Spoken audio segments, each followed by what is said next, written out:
দুপুরে প্রসাদ পেয়েছেন? আপনাদের হরে কৃষ্ণ শুনে মনে হচ্ছে 3 দিন উপবাস করে আছে। উচ্চস্বরে বলুন হরে কৃষ্ণ। আমি মাঝখানে লাইটটা চাইছি না, আমার অসুবিধা হচ্ছে।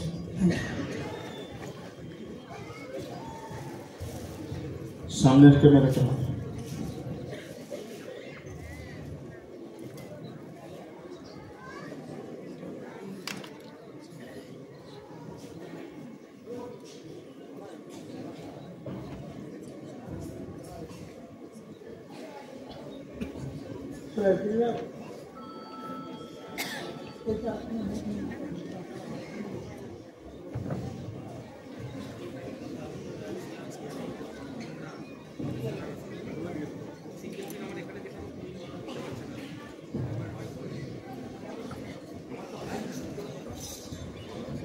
আশা করি সবার মোবাইল ফোন সাইলেন্ট মোডে আছে, আর হরিকথায় শ্রবণের সময় কারোর মোবাইল বাজবে না, এটি আমি বিনম্র প্রার্থনা করছি আপনাদের কাছে।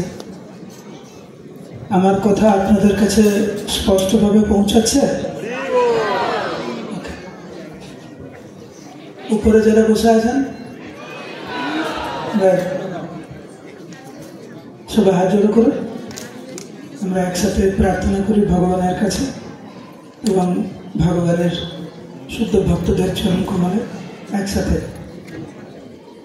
ওম অজ্ঞানতিমিরন্ধস্য জ্ঞানাঞ্জনশলাকয়া চক্ষুरुन्मिलितं येन तस्मै श्रीगुरवे नमः। नमः ॐ विष्णुपदाय कृष्णपृष्ठाय भूतले श्रीमते भक्तिवेदान्त स्वामिनिति नामिने। नमस्ते सारस्वती देवे गौरवाणी प्रचारिणे निर्विशेष शून्यवादी पाश्चात्य देशधारिणे।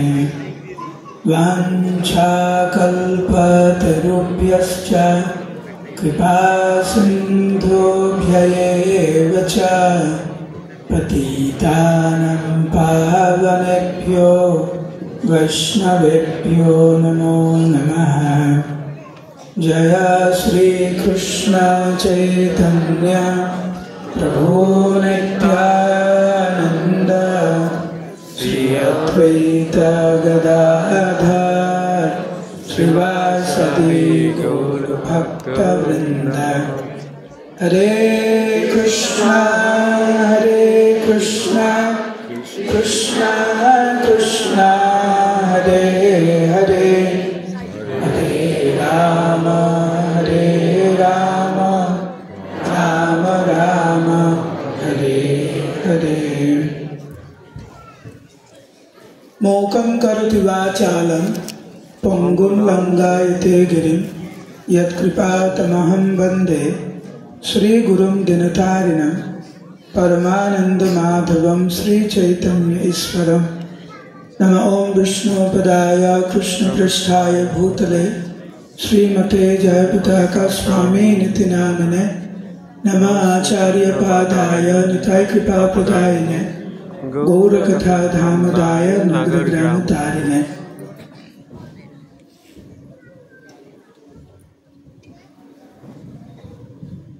उपस्थित श्रीपाद गिरिराज प्रभु এবং ওনার সাথে যে সমস্ত ভক্তবৃন্দরা এই অপূর্ব আধ্যাত্মিক অনুষ্ঠান আয়োজন করেছেন, ওনাদের কাছে আমি কৃতজ্ঞতা প্রকাশ করছি।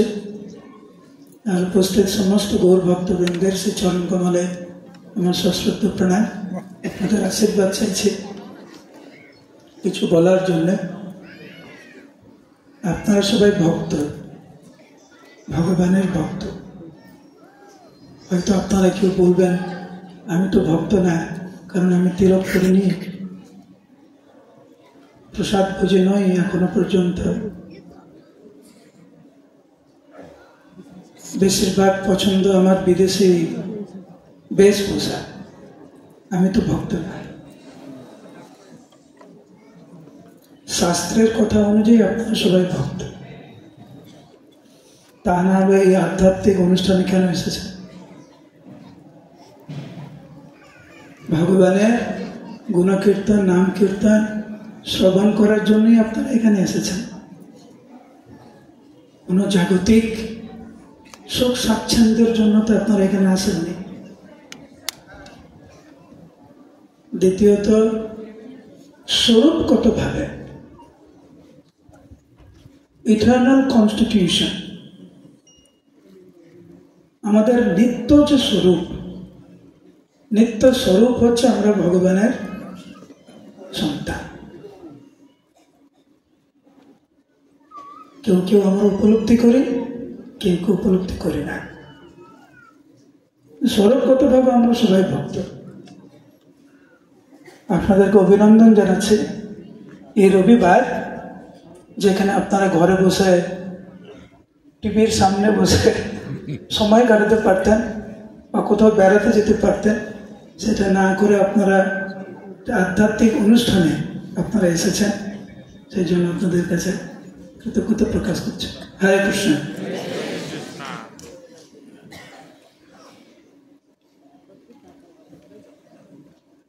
আমরা ভালো থাকতে অভ্যস্ত, আমরা আনন্দে থাকতে আমরা অভ্যস্ত। বারবার মৃত্যুবরণ করা এই ব্যাপারে আমরা অভ্যস্ত নাই।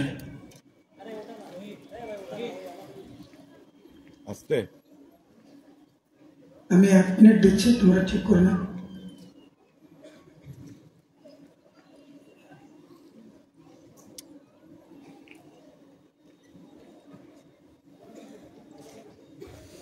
I'm just waiting for them to fix it up.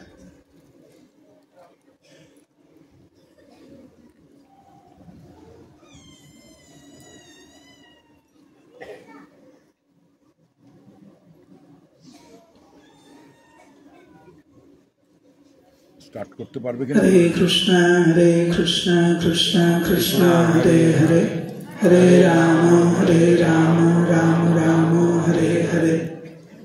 Okay,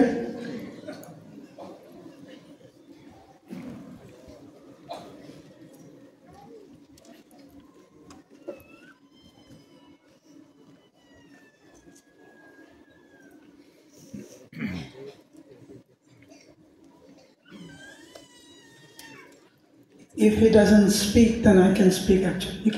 Take time.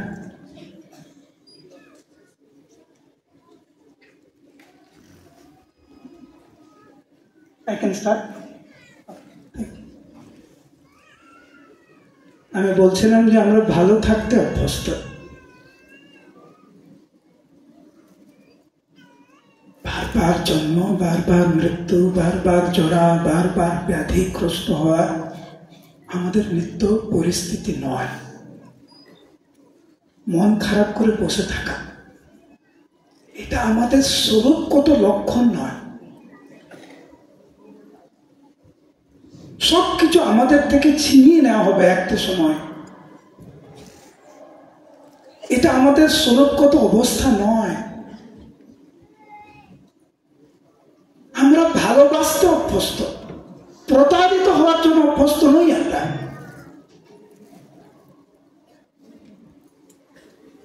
তথাকথিত আমি আপনাকে ভালোবাসি, এই তথাকথিত ব্যাপারটা, এই বিষয়ে আমরা অভ্যস্ত নই। আমরা হচ্ছে অভ্যস্ত আনন্দময় ব্যাসার্থ। ভগবান সচ্চিদ আনন্দময়, আমরা ভগবানের সন্তান, সেই জন্য স্বরূপগত আমরা হচ্ছে সচ্চিদ আনন্দময়। আমরা নিত্য, আমরা সবসময় আনন্দে থাকতে অভ্যস্ত, কিন্তু ন্যূনতম যেটা আমাদের প্রয়োজন সেটার থেকেও এই ভৌতিক সংসারে আমরা বঞ্চিত। আমাদের দুরবস্থা এরকম, যার সাথে সংসার করছি আমরা 10 বছর, 20 বছর, 30 বছর, শেষে আমাদের মুখ থেকে বেরোয়, তুমি আমাকে বুঝলে না। 30 বছর সংসার করার পরে যদি আপনাকে বলে তুমি আমাকে বুঝলে না, কোথায় আছে? এইরকম পরিস্থিতিতে থাকা আমরা অভ্যস্ত। আমরা ভগবানের সন্তান, আমরা ভালো থাকতে অভ্যস্ত। কেন আমাদের এই দুর্দশা? কি করা প্রয়োজন? এর থেকে বেরিয়ে আসতে গেলে আমাদেরকে কি করতে হবে? এটি হচ্ছে আজকের আলোচনার বিষয়। এখানে কেউ নেই, শুধু এই হল ঘর না, এখানে 1500 ভক্ত আছে। এই হল ঘরে ব্রহ্মা ভুবনালোকে পুনরাবৃত্তি হচ্ছে, ছোট পিপিলিকা থেকে ব্রহ্মা পর্যন্ত কেউ বলবে না, বলতে পারবে না যে আমাদের জীবনে কোনো দুঃখ নেই। গতকাল আমরা ভাগবতের 6ষ্ঠ স্কন্ধ থেকে আলোচনা করছিলাম, যেখানে দেবরাজ ইন্দ্র ভয়ভীত হয়ে ভগবানের চরণে শরণাপন্ন হচ্ছেন, হে প্রভু আমাদেরকে বাঁচান। দেবরাজ ইন্দ্র, এখানে অনেকে আছেন স্বর্গে যেতে চান পুণ্যকর্ম করে। যেই স্বর্গে আপনি যেতে চাইছেন, সেই স্বর্গের যিনি দেবরাজ ইন্দ্র, তিনি প্রাণের ভয়ে কাতর। ভগবানকে বলছেন, হে প্রভু রক্ষা করো, রক্ষা করো, আমাদের সব মেরে ফেলছে অসুররা। এই ভৌতিক সংসারের যে নিয়ম, যে স্বরূপ বোঝা দরকার। তার মধ্যে অন্যতম হচ্ছে ন্যূনতম যেটি আমরা আশা করি তার থেকেও আমরা বঞ্চিত হব।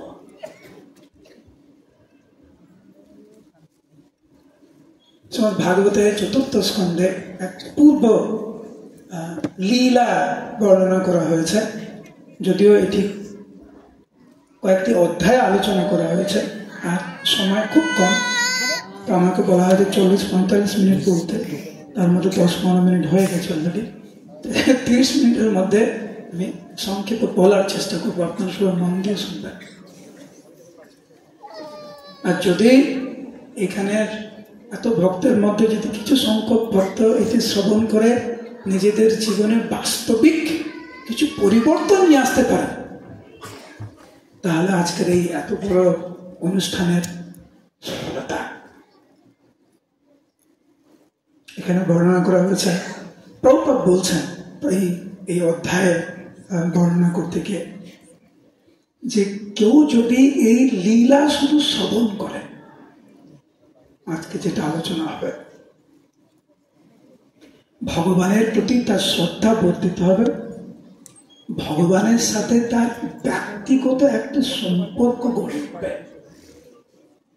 জানি না এখানে কেউ থাকতে পারে যিনি এই দেশের প্রধানমন্ত্রী, এই দেশের রাষ্ট্রপতি, এই রাজ্যের মুখ্যমন্ত্রীর সাথে ব্যক্তিগত পরিচিতি আছে আপনাদের। কেমন লাগে আপনার? কেমন অনুভূত হবে? অনুভব কেমন হবে যদি ব্যক্তিগতভাবে আপনি রাজ্যের মুখ্যমন্ত্রীকে চিনেন, দেশের প্রধানমন্ত্রীকে চিনেন, রাষ্ট্রপতিকে চিনেন? প্রভুপাদ বলছেন, এই লীলা, এই কথা কেউ যদি শ্রবণ করে, ভগবানের সাথে তার একটি ব্যক্তিগত সম্পর্ক গঠিত হবে, পুনর্জাগরিত হবে। ভগবানের সাথে আমাদের সবার সম্পর্ক রয়েছে, কিন্তু আমরা ভুলে গেছি, পুনঃপ্রতিষ্ঠিত হবে এবং চিরেই ভগবত ভক্তির চিন্ময় স্তরে উন্নতি হওয়া যায়। ধ্রুব মহারাজের তপস্যার দৃষ্টান্ত শ্রোতা হৃদয়ে তৎক্ষণাৎ ভক্তিভাব উৎপন্ন করতে পারে। ধ্রুব মহারাজের কথা শ্রীমৎ মহাপ্রভুর অতি প্রিয় এই বিষয়। যখন শ্রীমৎ মহাপ্রভু গদাধর পণ্ডিতকে বলেছিলেন, গদাধর এটা পুরী ধামে, যে টোটো গোপীনাথে, তুমি আমাকে ভাগবত শ্রবণ করা। গদাধর পণ্ডিত জিজ্ঞাসা করেছিলেন, প্রভু আপনি কোন বিষয়ে আপনি শুনতে চান? মহাপ্রভু বলেছিলেন, আমি ধ্রুব চরিত্র ও প্রহ্লাদ চরিত্র শ্রবণ করতে চাই। তো সেই দিন গদাধর পণ্ডিত ধ্রুব চরিত্র এবং প্রহ্লাদ চরিত্র বর্ণনা করেছেন। দ্বিতীয় দিন যখন মহাপ্রভু এসেছেন, মহাপ্রভু বললেন গদাধর পণ্ডিতকে, তুমি ভাগবত শ্রবণ করা। গদাধর পণ্ডিত বললেন, প্রভু গতকাল আপনি ধ্রুব চরিত্র প্রহ্লাদ চরিত্র শ্রবণ করেছেন, আজকের কি শ্রবণ করতে চান? মহাপ্রভু বললেন, গতকাল তুমি ধ্রুব চরিত্র এবং প্রহ্লাদ চরিত্র শ্রবণ করিয়েছ, আমার খুব ভালো লেগেছে, আজকে তুমি ধ্রুব চরিত্র এবং প্রহ্লাদ চরিত্র শ্রবণ করা। তৃতীয় দিন একই, চতুর্থ দিন একই, পঞ্চম দিন একই, শতাবৃত্তি। চৈতন্য চরিতামৃতের বর্ণনা এইভাবে শুনুন, মহাপ্রভু শতবার ধ্রুব চরিত্র এবং প্রহ্লাদ চরিত্র শ্রবণ করেছেন। কেন মহাপ্রভুর এত প্রিয় ছিল ধ্রুব চরিত্র? কারণ কেউ যদি ধ্রুব চরিত্র হৃদয় দিয়ে শ্রবণ করে অধ্যয়ন করে এবং এর থেকে শিক্ষা নিয়ে কেউ যদি তাদের জীবনে প্রয়োগ করতে পারে, তাহলে অন্তিমে সে ভগবত ধামে ফিরে যাবে। এবং ধ্রুব চরিত্রের সাথে আমাদের সবার কম বেশি সবার কিছু না কিছু সম্পর্ক রয়েছে, কারণ আমরা সবাই এখানে বঞ্চিত লাঞ্ছিত।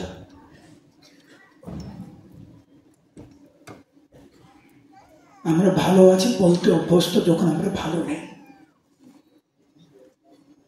আমরা কৃত্রিম হাসতে অভ্যস্ত যখন ভিতরটা জ্বলে পুড়ে ছারখার হয়ে গেছে। ভালো আছি বলতে আমাদের দ্বিধা হয় না যখন ভিতরে ভালো বলতে কিছু নেই। তো এখানে বর্ণনা করা হয়েছে ভাগবতের চতুর্থ স্কন্ধে যে মহারাজ উত্তনপাদ, যিনি পৃথিবীর সম্রাট ছিলেন, তার দুই পত্নী ছিল, সুনীতি এবং সুরুচি। সুরুচি ছিলেন মহারাজের অত্যন্ত প্রিয়, কিন্তু সুনীতি, যার পুত্র ধ্রুব মহারাজ, সুনীতিকে মহারাজ উত্তনপাদ বেশি পাত্তা দিতেন না, ভালোবাসতেন না। তো এখানে বর্ণনা করা হয়েছে কিভাবে একবার ধ্রুব মহারাজ, মাত্র 5 বছর বয়স, সে যখন দেখছে যে তার ভাই সুরুচির পুত্র উত্তম বাবা কোলে বসে আছে আর বাবা তাকে আদর করছে, তখন স্বাভাবিকভাবে ধ্রুব মহারাজেরও ইচ্ছা বাবার কোলে বসবে। তার ন্যূনতম অধিকার। ছোট্ট বাচ্চা বাবার কোলে বসবে, এটা অস্বাভাবিক কিছু নয়। আমি একটু আগে বলছিলাম, ন্যূনতম যেটা আমাদের চাওয়ার কথা, পাওয়ার কথা, তার থেকেও আমরা বঞ্চিত হব। এইটি হচ্ছে এই জগতের নিয়ম। কেন আমরা এত কষ্ট পাই এই জগতে? কেন ভেঙে পড়ি? কেন অনেক সময় আত্মহত্যা করার প্রবণতা কেন জাগে? কারণ আমরা এতটাই হতাশাগ্রস্ত। কেন এতটা হতাশাগ্রস্ত? কারণ আমাদের যে চাওয়া পাওয়াটা একটু বেশি হয়ে গেছে। আমরা একটু বেশি আশা করছি। যেখানেই বেশি আশা, সেখানেই বেশি কষ্ট পাবেন। এইটি জগতের নিয়ম। ধ্রুব মহারাজ পিতার কোলে বসতে চাইছেন। যখনই পিতার কোলে বসতে চাচ্ছেন, নারবি মাতা সুরুচি ধিক্কার দিলেন ধ্রুব মহারাজ। লজ্জা করো না তোমার? আমার কোলে তুমি জন্মগ্রহণ করনি, সুনীতির কোলে জন্মগ্রহণ করেছ, আর বাবার কোলে বসতে চাইছো? এত বড় সাহস তোমার? খবরদার। তুমি যদি বসতে চাও আত্মহত্যা করো আগে, কিন্তু আত্মহত্যা করার আগে ভগবানের চরণে তুমি আত্মসমর্পণ করো, তপস্যা করো, মৃত্যুবরণ করো, আমার গর্ভে তুমি আবার জন্মগ্রহণ করো, তাহলে তোমার বাবার কোলে বসার অধিকার পাবে।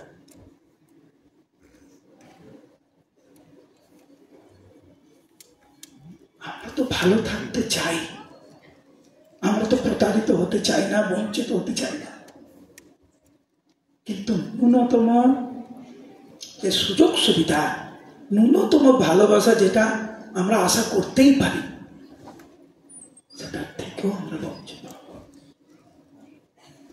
ধ্রুব মহারাজ তার পিতার কোলে বসার যোগ্যতাও হারালেন ওনার বেমাতার জন্য।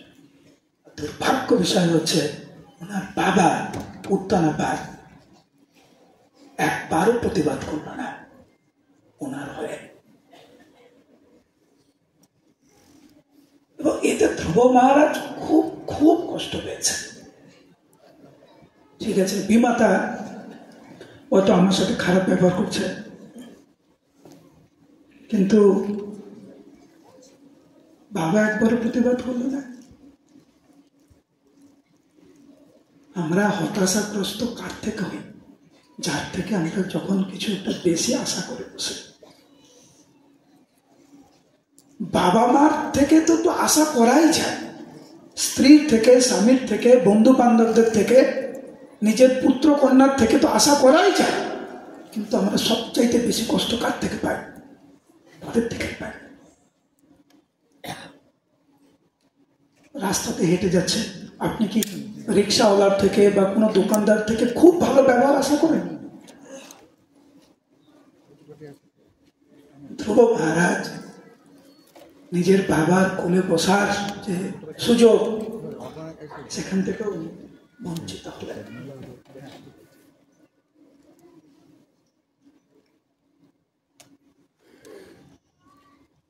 সুরুচি বললেন,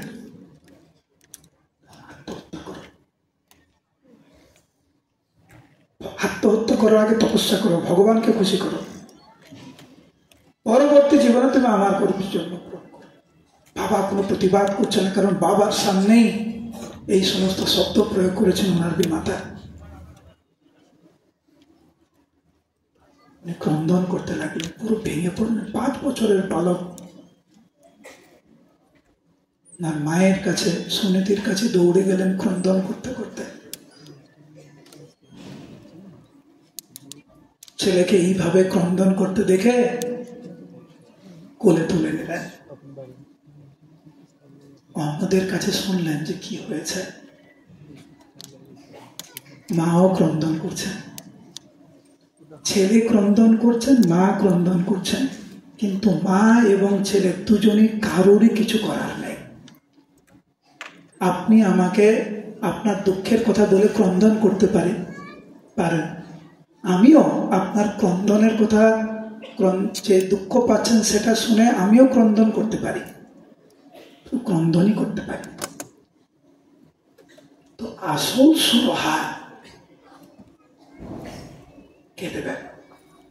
আপনি ক্রন্দন করছেন কারণ আপনার আত্মীয় স্বজনকে আপনি হারিয়েছেন, আপনার প্রিয়জনকে আপনি হারিয়েছেন, আপনার স্ত্রী, আপনার পুত্র, আপনার স্বামী, এরকম কারকে হারিয়েছেন, সেই জন্য আপনি ক্রন্দন করছেন।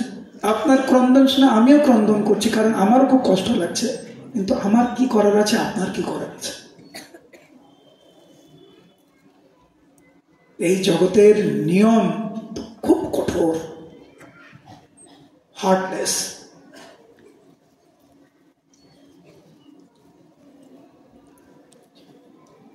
সুনীতি বুঝতে পেরেছিলেন যে আমার কিচ্ছু করার নাই, কিন্তু ধ্রুব মহারাজের বিমাতা যে বললেন যে তুমি ভগবানের চরণে আত্মসমর্পণ করো, এই শব্দটি উনি স্বীকার করেছিলেন ধ্রুব মহারাজের মা।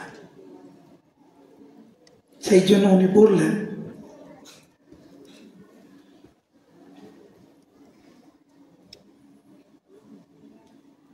এই এই যে শ্রীমদ ভাগবতের কথা, এটি কেবল ভক্তদের পক্ষে সম্ভব পালন করা সঠিকভাবে। বললেন, তুমি যদি ভগবানের ভক্ত হতে চাও, মন দিয়ে শুনুন, সবাই বলুন হরে কৃষ্ণ, উচ্চস্বরে হরে কৃষ্ণ, আরেক উচ্চস্বরে হরে কৃষ্ণ। যদি ভক্ত হওয়ার বাসনা থাকে, যার থেকে সবচাইতে বেশি কষ্ট পেয়েছ তুমি এই মুহূর্তে, তোমার বিমাতা, তার সম্বন্ধে খারাপ ভাববে না, তার অমঙ্গলের কথা চিন্তা করবে না। এটা কেবল ভক্তদের পক্ষেই সম্ভব। যিনি আমাকে আঘাত দিচ্ছেন, যিনি আমাকে কষ্ট দিচ্ছেন, তার প্রতি খারাপ মনোভাব পোষণ না করা। সেই জন্য ধ্রুব মহারাজকে উনি বললেন, হে বৎস, তুমি কখনো অন্যের অমঙ্গল করো না। কেউ যখন অন্যকে দুঃখ দেয়, তখন সে নিজেই সে কষ্ট ভোগ করে। আপনাকে কষ্ট দিতে লাগবে না, প্রকৃতির নিয়মেই সে কষ্ট পাবে। আপনাকে এত মাথা ঘামানোর দরকার নেই। ও আমাকে মারলো, ঠিক আছে, এবার আমি একটা প্ল্যান করে এটা করে ওটা করে অনেক কিছু করে দেবো। কিচ্ছু করতে লাগবে না আপনাকে। অপেক্ষা করুন, প্রকৃতির নিয়মই তাকে শিক্ষা দেবে। আপনি সৎ পথে থাকেন, উনি অসৎ পথে থেকে আপনার ক্ষতি করার চেষ্টা করেছে, আপনি অসৎ পথে থেকে ওনার ক্ষতি করবেন কেন? পার্থক্য কোথায়? এটা কিন্তু ধ্রুব মহারাজের মা, ছোট্ট বালক যে অঝরে ক্রন্দন করছে, তাকে এই শিক্ষা দিয়েছে। প্রকৃতির নিয়মে সেই সংশোধিত হবে। তুমি শান্ত থাকো, তোমার বিমাতা যা বলেছে ঠিক বলেছে। এই পরিস্থিতি থেকে উদ্ধার করতে পারেন কেবলমাত্র ভগবান। আমার কিছু করার নেই, এ ধ্রুব তোমারও কিছু করার নেই। তো ধ্রুব মহারাজকে সুনীতি ওনার মা বললেন যে, তোমার বিমাতা সুরুচি তোমাকে যা বলেছে তা শুনতে অত্যন্ত কটু হলেও তা সত্য। তাই তুমি পরমেশ্বর ভগবানের আরাধনা করতে হবে। 5 বছর বয়সে ওনার মা ওনাকে অনুপ্রাণিত করলেন বৃন্দাবনে যাওয়ার জন্য।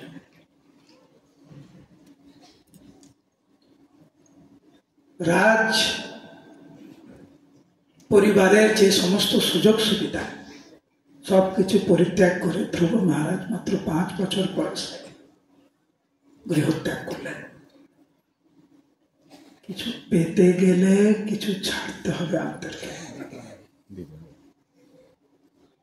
কিছু ভালো কিছু করতে গেলে অনেক স্বার্থ ত্যাগ করতে হয়, অনেক তপস্যা স্বীকার করতে হয়।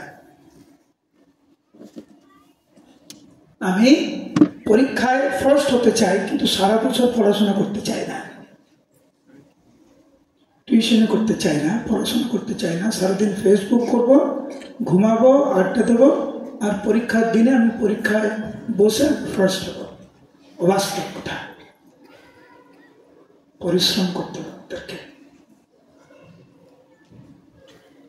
ভক্তি জীবনে উন্নতি করতে চান, জন্ম মৃত্যু জরা ব্যাধি থেকে আমরা মুক্তি পেতে চাই, ভালো থাকতে চাই মানসিকভাবে, পরিশ্রম করতে হবে আমাদেরকে। ভালো থাকতে চান, অপর কেউ যখন অমঙ্গল করে আপনাকে ওর জন্য কেবল ভগবানের কাছে ভালোই প্রার্থনা করতে হবে। দেখবেন ওর যে ফল কল্পনাতীত। তো ওর অমঙ্গলের জন্য ব্যস্ত না হয়ে নিজে ভালো থাকুন, নিজে সৎ পথে থাকুন। এই প্রকৃতির সময় বলে দেবে।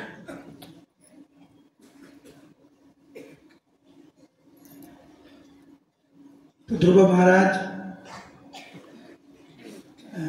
সবকিছু পরিত্যাগ করে উনি বৃন্দাবনের উদ্দেশ্যে যখন রওনা হলেন, নারদ মুনি উনি তো মহাভাগবত, অতীত বর্তমান ভবিষ্যৎ উনি সব জানেন। নারদ মুনি ধ্রুব মহারাজকে সাহায্য করার জন্য রাস্তায় ধ্রুব মহারাজকে ধরলেন। প্রভুপাদ এখানে একটা সুন্দর বিষয়ে উনি উত্থাপন করেছেন। এই বিষয়ের বিশ্লেষণ এইভাবে করা যায়, প্রভুপাদ বলছেন পরমেশ্বর ভগবান সবার সকলের হৃদয়ে বিরাজমান, এবং যখনই তিনি বুঝতে পারেন যে কোনো জীব ভগবত ভক্তি মার্গে প্রবেশ করার জন্য নিষ্ঠাপরায়ণ, তখন তিনি তার প্রতিনিধিকে পাঠিয়ে দেন। আপনাদের কখনো মনে হয় না যে আপনি এই অনুষ্ঠানে কেন এসেছেন? এমনি এমনি এর পিছনে কোন ইতিহাস নাই। এখানে অনেকে আছেন আগে আমিষ ছাড়া খেতে পারতো না, এখন আমিষের গন্ধ পেলে থুতু দেয়, প্রসাদ না হলে গ্রহণ করে না। এর পিছনে কোন ইতিহাস নেই? অনেক ইতিহাস আছে, শুধু এই জীবনের ইতিহাস না, বহু বহু জন্মের ইতিহাস।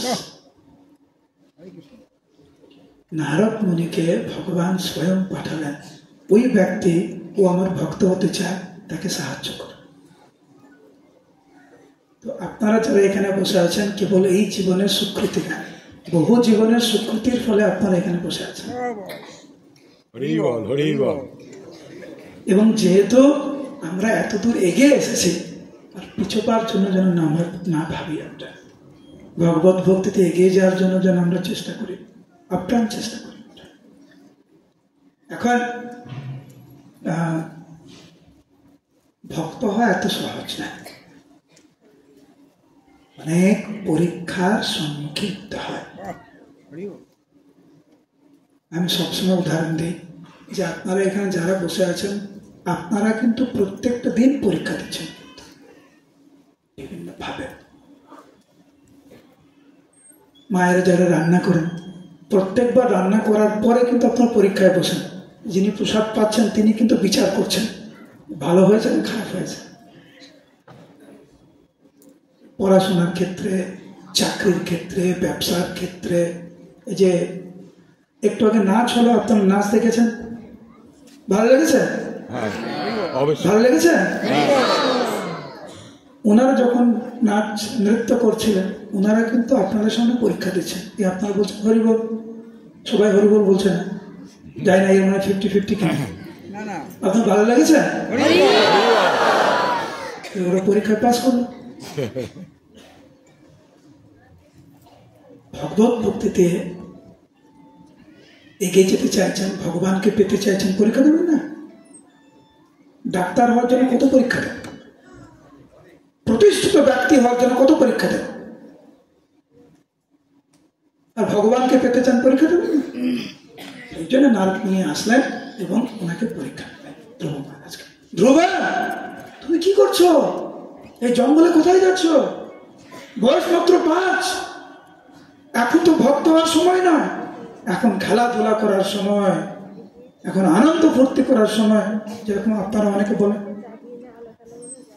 এই বয়সে আবার বৈরাগী, এই বয়সে তিলক, অনেকে বলেন। এমন করে বলছেন মানে যুগ যুগ, মানে 1000 কোটি বছর ধরে বাঁচবেন।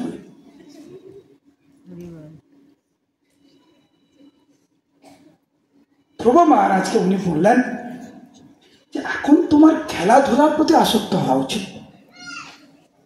5 বছর বয়সে তুমি ভাবছো যে তোমার মানহানি হয়েছে, শব্দ ব্যবহার করছেন নারদ মুনি।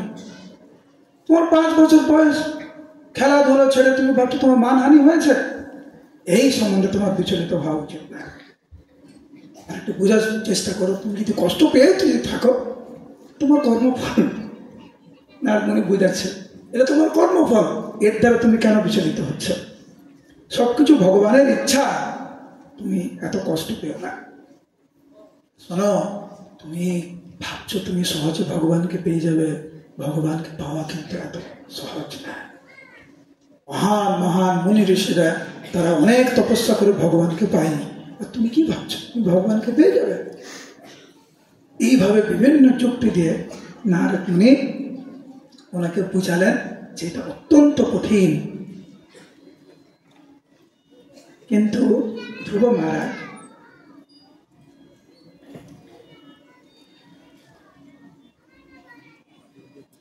খুব সুস্পষ্ট ভাবে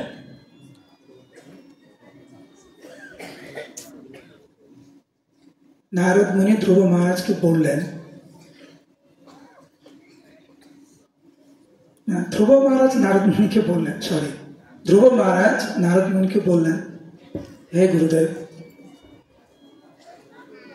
যদি আপনি আমাকে সাহায্য করতে পারেন তাহলে করুন, সাহায্য না করতে পারেন আপনি আসতে পারেন, কারণ আমি আমার সিদ্ধান্তে আর আমি এখন যেই পরিস্থিতিতে আছি আপনার এই জ্ঞান আমার মাথায় ঢুকছে না। আমি ভগবানকে পেতে চাই, এর বাইরে আমি কিছু জানি না। হে গুরুদেব, যদি আপনি সাহায্য করতে পারেন তাহলে করুন, যদি মনে করেন আপনি সাহায্য করবেন না আমি আপনাকে প্রণাম জানাই, আপনি এখন আসতে পারেন। সোজা কথা।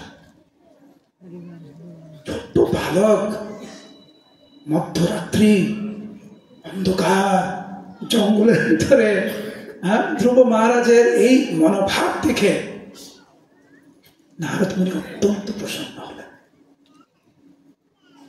আমরা প্রত্যেকে যেন পরীক্ষার জন্য প্রস্তুত থাকি। আমাদের আত্মীয় স্বজন, কখনো কখনো আমাদের মন, কখনো কখনো বন্ধু, কখনো কখনো শত্রু, মানে বন্ধু ভাবে শত্রু ভাবে বিভিন্ন ভাবে আমাদের কিন্তু ভক্তিপথ থেকে বিচ্যুত করার জন্য অনেকেই আমাদের জীবনে আসবে এবং বলবে, তুমি তো এখন ছাত্র, তুমি তো এখন ছাত্রী, এখন পড়াশোনায় মন দাও, এখন ভক্ত হওয়া দরকার নেই, বা তুমি সবে বিবাহিত হলে, এখন সংসার জীবন করো, ভগবানকে ডাকার এখন দরকার নেই, কিছুদিন পরে তোমার তো সবে সন্তান হলো, এখন কেবলমাত্র সন্তানকেই মানুষ করো, এইটি পরম ধর্ম। কিছুদিন পরে এখন তোমার সন্তানের বিবাহ হবে, সেই থেকে নজর দাও। এরপরে এখন তোমার নাতি নাতনি হয়েছে, তাদেরকে মানুষ করো, এইটি তোমার হচ্ছে পরম ধর্ম। এইভাবে অনেকে অনেক কিছু বোঝাবে আমাদেরকে।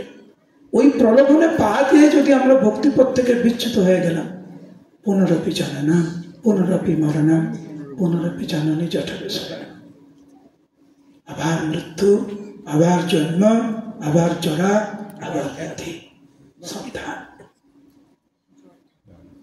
আমার পরে পরে বলুন, সাধু সাবধান, সাধু সাবধান। সবাই বলছেন, বলুন সাধু সাবধান, সাধু সাবধান, আরেকবার সাধু সাবধান।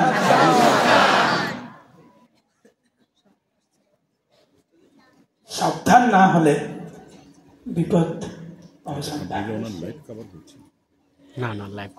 ধ্রুব মহারাজের প্রতি অত্যন্ত প্রসন্ন হলেন। এখন ভগবানকে কি করে পেতে পারে সেই উপদেশ দিতে লাগলেন। এত সুন্দর ভাবে ভগবানের রূপের মহিমা বর্ণনা করেছেন নারদ মুনি শ্রীমদ্ ভাগবতের ৪র্থ স্কন্ধে, আপনারা পড়তে পারেন। ভগবানকে দেখতে এরকম, ভগবানকে এইভাবে আরাধনা করতে হয়, এই মন্ত্র দিয়ে ভগবানকে আরাধনা করতে হয়, সব কিছু শিখিয়েছেন। এতবার স্নান করবে, এইভাবে এইভাবে তুমি করবে, উচ্চরেই তুমি ভগবানকে পাবেন। নারদ মুনির কথায়, গুরুদেবের কথায় পূর্ণ বিশ্বাস ধ্রুব মহারাজের, এবং উনি নারদ মুনির কথা শ্রবণ করে তা অক্ষরে অক্ষরে পালন করতে লাগলেন। সত্যযুগ ছিল তো এখানে বর্ণনা করা হয়েছে যে কিভাবে ধ্রুব মহারাজ প্রথম মাসে কেবল ওনার দেহ ধারণ করার জন্য 3 দিন পর পর অল্প করে ফল খেতেন। কয়দিন পর পর? 3 দিন। দিনে 3 বার না, দিনে 3 বার না, 3 দিন পর পর 2 ধরনের ফল খেতেন। অল্প অল্প, এত অল্প না, একটুখানি করে। দ্বিতীয় মাসে এখানে বর্ণনা করা হয়েছে 6 দিন পর পর। প্রথম মাসটা 3 দিন পর পর অল্প ফল, দ্বিতীয় মাসটি 6 দিন পর পর অল্প করে শুকনো পাতা, এটা উনি গ্রহণ করতেন। ঘাস, শুকনো ঘাস আর শুকনো পাতা 6 দিন পর পর। তৃতীয় মাসে উনি কেবল 9 দিন পর পর অল্প একটু করে জল গ্রহণ করতেন। আর চতুর্থ মাসে উনি 12 দিন পর পর একবার করে নিঃশ্বাস নিতেন। এখানে অনেকে থাকতে পারেন 1.5 মিনিট 2 মিনিট নিঃশ্বাস না নিয়ে থাকতে পারেন, যারা একটু অভ্যাস করবেন একটু বেশি, আমি জানি না। কিন্তু ধ্রুব মহারাজ 12 দিন পর পর চতুর্থ মাসে উনি নিঃশ্বাস দিলেন। পঞ্চম মাসে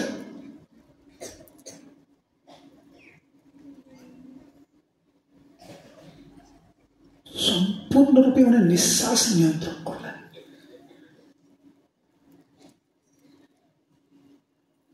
পূর্ণরূপে ভগবানের চরণ কমলে আত্মসমর্পণ, ভগবানের ধ্যান করছেন।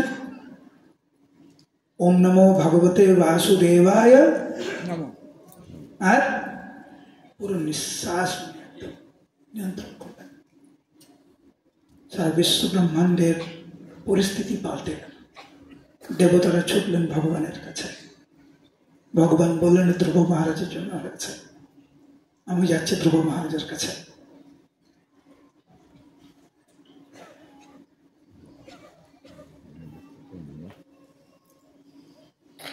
গরুরের পিঠে চড়ে ভগবান আসলেন। আর ধ্রুব মহারাজ তখন এক পায়ে উনি ধ্যান করছিলেন। ভগবানের রূপের অপূর্ব মধুরিমা উনি আস্বাদন করছেন। হঠাৎ করে দেখলেন ওনার ধ্যানটা ভেঙে গেছে। চোখ খুলে দেখলেন সাক্ষাৎ যার ধ্যান করছেন তিনি সাক্ষাৎ পরব্রহ্ম সামনে। অজরে ক্রন্দন করতে লাগলেন ধ্রুব মহারাজ, ভগবানের এই অপরূপ করুণার কথা চিন্তা করে। 6 মাসের মাথায় ধ্রুব মহারাজ ভগবানকে দর্শন করলেন। এবং যদিও ধ্রুব মহারাজ মাত্র 5 বছরের বালক, উনি স্তব স্তুতি করতে চাইছেন কিন্তু করতে পারছেন না। ভগবান এটি বুঝতে পেরে ভগবানের হাতে যে শঙ্খ আছে সেই শঙ্খটি ধ্রুব মহারাজের মস্তকে স্পর্শ করার সাথে সাথে ধ্রুব মহারাজ অপূর্ব স্তব স্তুতি করতে লাগলেন। ভাগবতের বর্ণনা আছে, আপনারা পড়তে পারেন। এরপরে ভগবান ওনাকে আশীর্বাদ দিলেন।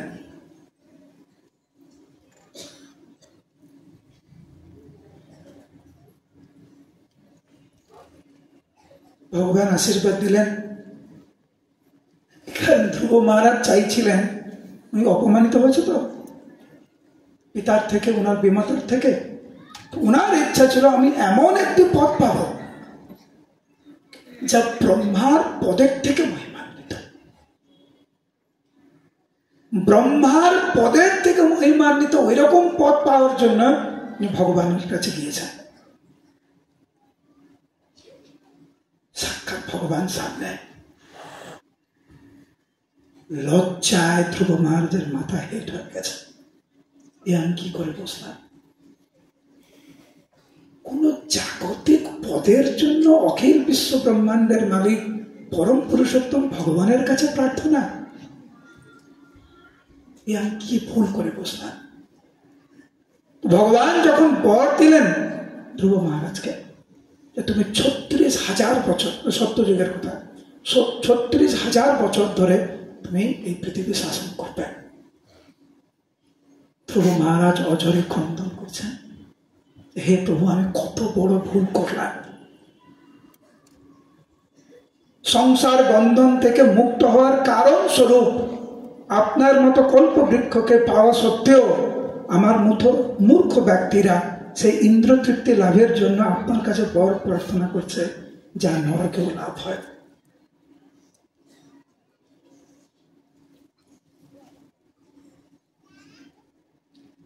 ধ্রুব মহারাজের ক্রন্দন দেখে,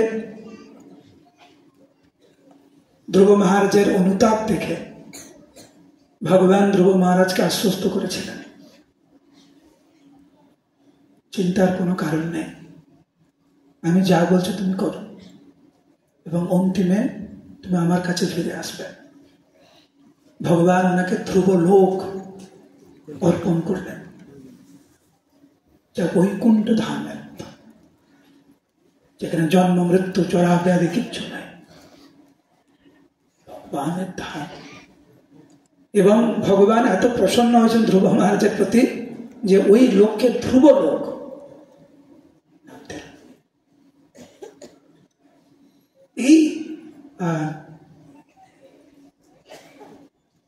এই অধ্যায়ের শেষের দিকে ধ্রুব মহারাজ বললেন, হায় দেখো আমি কত দুর্ভাগা, আমি ভগবানের শ্রী পাদপদ্মের সমীপবর্তী হয়েছিলাম, যিনি জন্ম মৃত্যুর বন্ধন অচিরে ছেদন করতে পারেন, কিন্তু তা সত্ত্বেও মূর্খতা বশত আমি তার কাছে এমন বস্তু প্রার্থনা করেছি যা নশ্বর। ভগবানের কাছে আমরা কতবার যাই, ভগবানের কাছে আমরা কতবার প্রার্থনা করি, একবার ভেবে দেখেছি কি প্রার্থনা করছি আমরা, কি চাইছি ভগবানের কাছে? অখিল বিশ্ব ব্রহ্মাণ্ডের মালিক, সর্ব কারণের কারণ, সমস্ত অবতারের অবতারী, ওনার কাছে প্রার্থনা করছি কি, ও প্রভু আমার পেট ব্যথা হয়েছে, একটু ঠিক করে, আমার ছেলের পরীক্ষা, মেয়ের পরীক্ষা, চাকরি হচ্ছে না, লটারি পাচ্ছে না, অমুক তমুক, এটা ওইটা। কয়েকজন আমরা ভগবানের কাছে কেবল ওনার চরণ কমলে শুদ্ধ ভক্তি আমরা প্রার্থনা করি? কয়েকজন আমরা প্রার্থনা করি, হে প্রভু আমি কেবল তোমাকেই ভালোবাসতে চাই। কেউ যদি সত্যিকারের ভগবানকে ভালোবাসতে পারে, তখন তো এই জড় জগতের তথাকথিত সুখ, তথাকথিত দুঃখ কোনো কিছুই প্রভাবিত করতে পারবে না, তথাকথিত প্রতিবন্ধকতা কোনো কিছুই প্রভাবিত করতে পারবে না। কিন্তু আসল উদ্দেশ্য হচ্ছে যেটা, সেইটাকে ভুলে ভগবানের কাছে তুচ্ছ তুচ্ছ জিনিস আমরা চাই। ধ্রুব মহারাজের কাহিনী থেকে কয়েকটি বিষয়ের সম্বন্ধে আমাদের পূর্ণ পরিষ্কার একটা ছবি থাকা উচিত। প্রথম, এই জড়জগতের স্বভাবই হচ্ছে আমরা বঞ্চিত হব, ন্যূনতম যেটা আমাদের পাওয়া সেটা আমরা পাবো না। দুঃখ আমরা পাবই, কষ্ট আমরা পাবই, জন্ম মৃত্যু জরা ব্যাধির চক্র থেকে আমরা নিস্তার পাবো না যতক্ষণ না পর্যন্ত আমরা একজন সৎগুরুর আশ্রয় গ্রহণ করছি এবং গুরুদেবের নির্দেশ মতো আমাদের জীবনধারা যতদিন না ভাবে আমাদের ওইভাবে জীবনধারা হবে গুরুদেবের নির্দেশ মতো, ততদিন আমরা ভগবানকে পাবো না। যতদিন আমরা ভগবানকে না পাবো ততদিন এই ভৌতিক সংসারে আমাদের দুঃখ কষ্ট পেতেই হবে। আর এই শিক্ষাটা দেওয়ার জন্যই শ্রীল প্রভুপাদ সারা বিশ্বে ইস্কন স্থাপন করলেন। শ্রীল প্রভুপাদের আশীর্বাদে আজকের বারাসাতেও আমাদের একটি সেন্টার, যার জন্য এখানে প্রায় ১,৫০০ ভক্ত আপনারা এখানে উপস্থিত হয়েছে। আমাদের বুঝতে হবে আমাদের প্রকৃত কর্তব্য কি। একটি হচ্ছে লৌকিক ধর্ম, লৌকিক ধর্মটা কি আমাদেরকে বুঝতে হবে, পর ধর্ম কি আমাদের বুঝতে হবে, আমাদের প্রকৃত স্বরূপ কি সেটা বোঝা দরকার। প্রকৃত স্বরূপ উপলব্ধি না করে পাগলের মতো আমরা আনন্দ খুঁজছি এখানে ওখানে, সার্থকতা আসবে না। সার্থকতা ভগবানের যজ্ঞ। আর এই কলিযুগের যুগ ধর্ম হচ্ছে নাম সংকীর্তন। দেখবেন প্রত্যেকটি ধর্ম ভগবানের নাম গ্রহণ করাকে সবচেয়ে বেশি গুরুত্ব দেওয়া হয়েছে। আমরা ভগবান বলে অন্যকে অন্য কিছু বলতে পারে, কিন্তু দেখবেন প্রত্যেকটি ধর্মে ভগবানের নামকে সবচাইতে বেশি গুরুত্ব দেওয়া হয়েছে। আমরা ভারতবাসী, এই পুণ্যভূমিতে আপনাদের জন্ম, আপনাদের কর্মস্থান, আপনাদের জন্মস্থান এই পুণ্যভূমি। এটা কোনো অ্যাক্সিডেন্ট নয় যে অ্যাক্সিডেন্টলি আপনারা ভারতবর্ষে জন্মগ্রহণ করছেন, না। এই পুণ্যভূমিতে জন্মগ্রহণ করার পিছনে অনেক ইতিহাস রয়েছে। ভারত ভূমিতে আপনাদের জন্ম, ভারতবর্ষের প্রকৃত সংস্কৃতি নিয়ে আজকে সারা বিশ্ব মাতামাতি করছে। সারা বিশ্বের মানুষ আজকে সনাতন ধর্ম অবলম্বন করছে। আমরা ভারতবাসী হয়ে আমরা পিছিয়ে থাকবো? আমরা তিলক পড়তে লজ্জা পাই, ধুতি পড়তে লজ্জা পাই, মালা যদি পরি একদম চাদর বা কিছু কাপড় টাপড় দিয়ে ঢেকে রাখি। আমরা তিলক যদি পড়তে অনেকে জল তিলক করে নেয়। হ্যাঁ, কিছু কিছু দেশ আছে, কিছু কিছু পরিবেশ পরিস্থিতিতে তো করা যায় না, কিন্তু ভারতবর্ষে বেশিরভাগ ক্ষেত্রেই করা যায়। গর্ববোধ করা উচিত। ভগবত গীতা হচ্ছে আমাদের সনাতন ধর্মের মূল গ্রন্থ।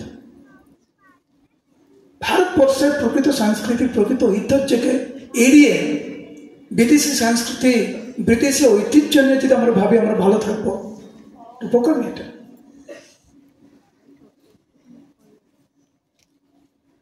একবার প্রভুপাদ গিয়েছিলেন লন্ডনে, তো সাংবাদিক প্রভুপাদকে জিজ্ঞাসা করছে,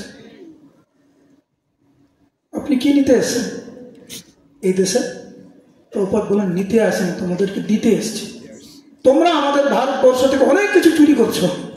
প্রভুপাদ বলছেন ওই ইংল্যান্ডের রিপোর্টারকে, অনেক কিছু চুরি করেছে, কোহিনূর থেকে শুরু করে অনেক কিছু চুরি করেছে, কিন্তু আসল জিনিস চুরি করতে ভুলে গেছে, সেটা হচ্ছে গীতার জ্ঞান। সেইটা আমি তোমাদেরকে দিতে এসেছি, গীতার জ্ঞান।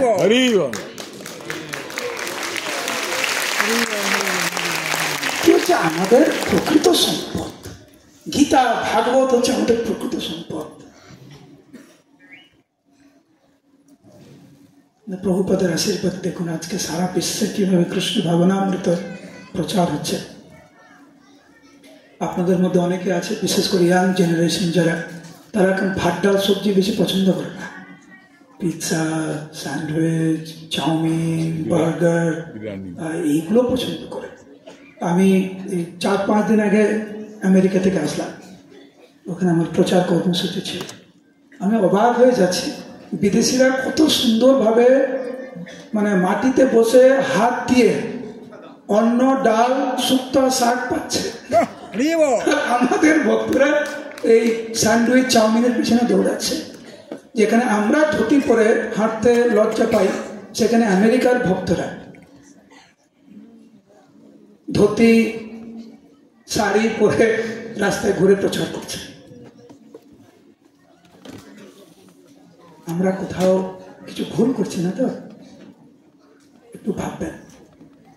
আর আজকের যে ধ্রুব মহারাজের যে দিব্য চরিত্র কথা আমরা শ্রবণ করলাম, এখান থেকে শিক্ষা নিয়ে যেখানে যেখানে আমাদের জীবনে কিছু পরিবর্তন করা দরকার অবশ্যই করার চেষ্টা করবেন। আমিও চেষ্টা করব। হরে কৃষ্ণ কৃষ্ণ কৃষ্ণ হরে হরে, হরে রাম রাম রাম হরে হরে। চলো প্রভুপাদ কি